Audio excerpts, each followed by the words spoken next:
Vivo V50 launch होने वाला है, जिसकी एक्सपेक्टेड प्राइस 35,000 बताई जा रही है। 17 फरवरी को लॉन्च होगा। 24 फरवरी को इसकी फर्स्ट सेल बताई जा रही है।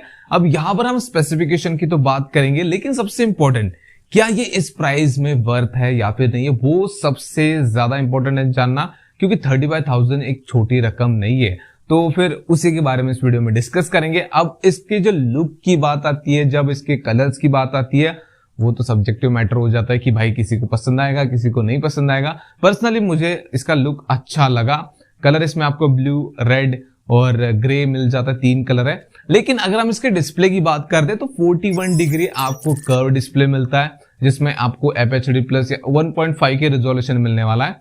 तो डिस्प्ले भी अच्छा है मेरे हिसाब से। लेकिन आज के टाइम पे कर्व डिस्प्ले बहुत ज्यादा आने लगे ये मिड रेंज वगैरह में, जहां पर पहले लोग बोलते थे कि भाई हमें भी कर्व डिस्प्ले यूज करना है, लेकिन फ्लैगशिप फोन में आता है। और आजकल ब्रांड्स मिड रेंज में इतना ज्यादा घुसा रहे कर्व डिस्प्ले को कि लोग अब तरस रहे फ्लैट डिस्प्ले वाले फोन के लिए, और दूसरी तरफ फ्लैगशिप फोन फ्लैट डिस्प्ले के साथ आ रहे हैं। अब डिस्प्ले का मामला तो सेट है, लेकिन अगर हम बात करते हैं परफॉर्मेंस की, तो वहां पर मुझे मिलती है डिसअपॉइंटमेंट, क्योंकि स्नैपड्रैगन 7 Gen 3 होने वाला है इसमें। एक ऐसा प्रोसेसर जो 25,000 के फोन में आपको आराम से मिल जाता है, उसको चिपका रहे 35,000 के फोन में। तो बिल्कुल भी इसके परफॉर्मेंस को देखते हुए ये वर्थ नहीं है 35,000 रुपीज में। लेकिन वीवो की, ओप्पो की जब बात आती है, तो सबसे पहले बात होती है कैमरा की। तो क्या इसका कैमरा प्राइस को जस्टिफाई करता है, वो भी जान लेते हैं। तो आपको बैक साइड में 2 कैमरास मिलते हैं, 50-50 मेगापिक्सल की जोड़ी है, मेन और अल्ट्रा वाइड। यहां पर एक तीसरा कैमरा हो सकता था, वो टेलीफोटो लेंस हो सकता था, एटलीस्ट 10 मेगापिक्सल का, जिसमें आपको 3x ऑप्टिकल जूम मिलता, तो भाई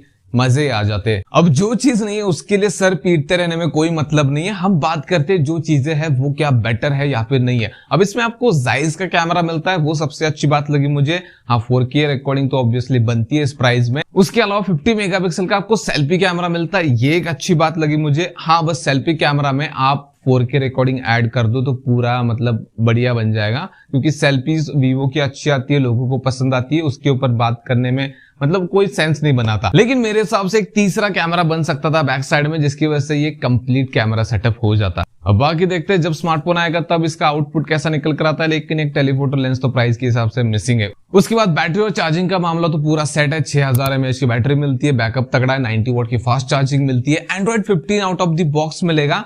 लेकिन मैं चाहता हूं कि यहाँ पर 3 साल के अपडेट्स मिले। मैं यहाँ पर सिक्योरिटी पैच अपडेट्स की बात नहीं कर रहा, मैं बात कर रहा हूँ प्रॉपर एंड्रॉइड अपडेट्स की, OS अपडेट्स की। उसके अलावा तुम सिक्योरिटी पैच 4 साल के दे दो, 5 साल के दे दो, तुम्हारी मर्जी है। बाकी इन डिस्प्ले फिंगरप्रिंट स्कैनर मिलने वाला है, और 3.5 mm का जैक नहीं होगा। ड्यूअल स्पीकर वगैरह होंगे, NFC होगा नहीं होगा, वो छोटी चीजें, मतलब वो उसके बारे में ज्यादा लोग बात भी नहीं करते, और यूज तो बहुत ही कम लोग करते हैं। अब इसके अलावा ना एक और इम्पोर्टेंट चीज है जिसके ऊपर बात करनी जरूरी है, वो है इसकी प्राइसिंग। अब यहाँ पर इसकी जो प्राइस है 35,000 है। इस प्राइस के हिसाब से एक फोन में कितना रैम होना चाहिए, कितना स्टोरेज होना चाहिए, तुम कमेंट बताओ, मैं अपना बताता हूँ। एटलीस्ट यहाँ पर 256 GB स्टोरेज होना चाहिए।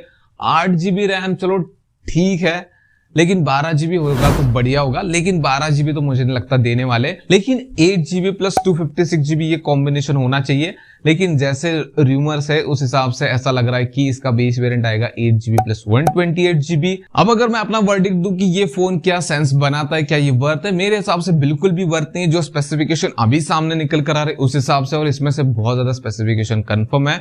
तो यहाँ पर वीवो को एक काम करना चाहिए कि इसकी प्राइस कम कर दो। ये नहीं करना कि 8 GB प्लस 128 GB वेरिएंट निकालो, उसकी प्राइस कम कर दो, नहीं।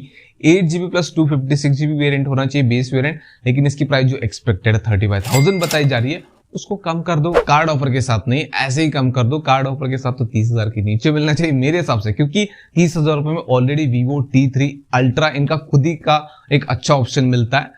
तो इसको लोग क्यों बाय करेंगे, इसलिए क्योंकि ये V सीरीज का फोन है। अब सेम ऐसा और 2 ब्रांड के साथ हुआ था। उनकी पॉपुलर सीरीज आई थी, रेडमी की Note 14 सीरीज और रियलमी की 14 सीरीज, वो भी काफी ज्यादा पॉपुलर थी। लेकिन उसमें भी स्पेसिफिकेशन ऐसे थे जो एक 25,000 के नीचे वाले फोन में मिलते हैं, और वो भी अच्छे से नहीं चली। मतलब उसके बारे में कोई ज्यादा बात नहीं करता। उनको तभी पूछा जाता है जब सेल में उनकी प्राइस बहुत ज्यादा ड्रॉप होती है। अब मेरे हिसाब से तो फिलहाल तो ये ओवर प्राइस स्मार्टफोन है, जितने स्पेसिफिकेशन और जो प्राइस इसकी एक्सपेक्टेड निकल कर आ रही उस हिसाब से। लेकिन मुझे लगता है कि वीवो को प्राइस कम करनी चाहिए। बाकी तुम अपने थॉट कमेंट बताओ। वीडियो पसंद है तो वीडियो को लाइक कर देना, चैनल को सब्सक्राइब कर देना। मिलते हैं नेक्स्ट वाले वीडियो में।